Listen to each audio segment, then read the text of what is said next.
Good morning, traders. Welcome to today's market review. This is Razak at CMTrading. Today is September 14th, 2018, and today is Friday morning. So looking at the economic events of the day, just two events really coming out today as we finish off the week. At 12 o'clock South African time, out of United Kingdom, Bank of England Governor Carney will be speaking. That's a follow-up to the rate decision yesterday. And then at 2:30 South African time, monthly retail sales coming out of the United States. That's an important number also, just be aware of it. But a few points just to recap for the day. And some focus points. GBP is climbing higher because of this rate decision yesterday. So we're going to take a look at that in just a moment. And I would suggest that, keep an eye on the Hurricane Florence updates, especially the news updates. Oil retraced a little bit yesterday, and we'll take a look at that. Now, Apple stock continues to climb, but the question is how much further? Okay, and is it really breaking out on the high side? So we're going to take a look at that as well. But let's see what's been happening on the markets. So we're going to start here with the GBP versus the USD, and really this is like a change in character for the GBP. Now, if you remember, this was really the weakest one on the board. As you could remember, we went from 143 down to 130-ish level, okay, capitulating at 126. And that happened over a span of less than 5 months, 6 months, okay? So, this is really a very weak currency versus the dollar for a very long time. Now, this is finally changing character right here, as you can see in this last little rally here, making this capitulating down here, and then making a little bit of a trend line, okay, on the upside. Now, the thing is like we've broken above this 130.25-ish level, which it was a previous support level. We breached it, and now we're above it. Okay, the next real resistance level is 132.29-ish level, so just be aware of it. This is actually, getting much stronger. So, if we do see a correctional move up until the 132-ish area, that I don't think is too much out of range, and I still think we can do that as the GBP gets stronger versus the USD. So keep an eye on that as that continues to trade today. Now the euro is following suit and rallying here above the 116.98-ish level, but we do have resistance here, okay?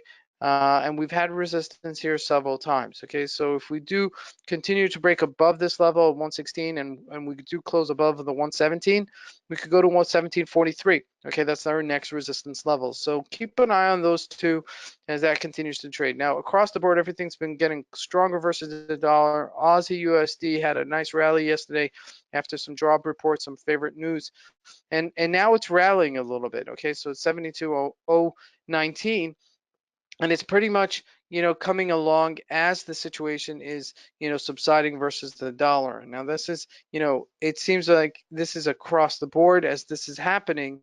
However, USD Canadian dollar getting much stronger also, excuse me, against the dollar at 129.91-ish level, coming in below this support level, 130.80-ish level. And, if this continues to break on the downside, we can see the dollar getting weaker. So, again, this is what we needed to see how these new world order, according to Donald Trump, is actually panning out with some of the trade wars that's been happening between the two countries, so on and so forth. So, this is all, dust is settling, okay? And as the dust is settling, we got to take a look at it. Now, jumping into oil, oil continued to retrace yesterday from 69.55-ish level down to 68.81.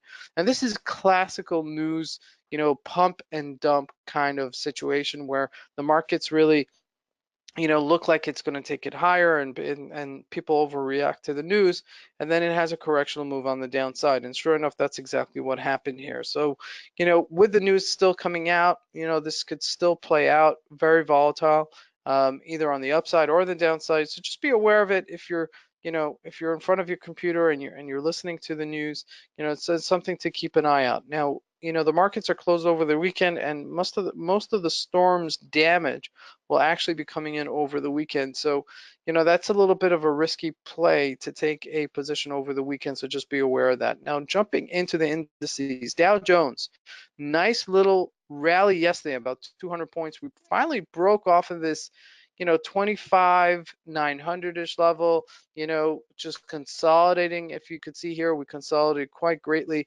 over the past couple of weeks. All right, but never breaking below the 25,795-ish level, and finally breaking it out higher here.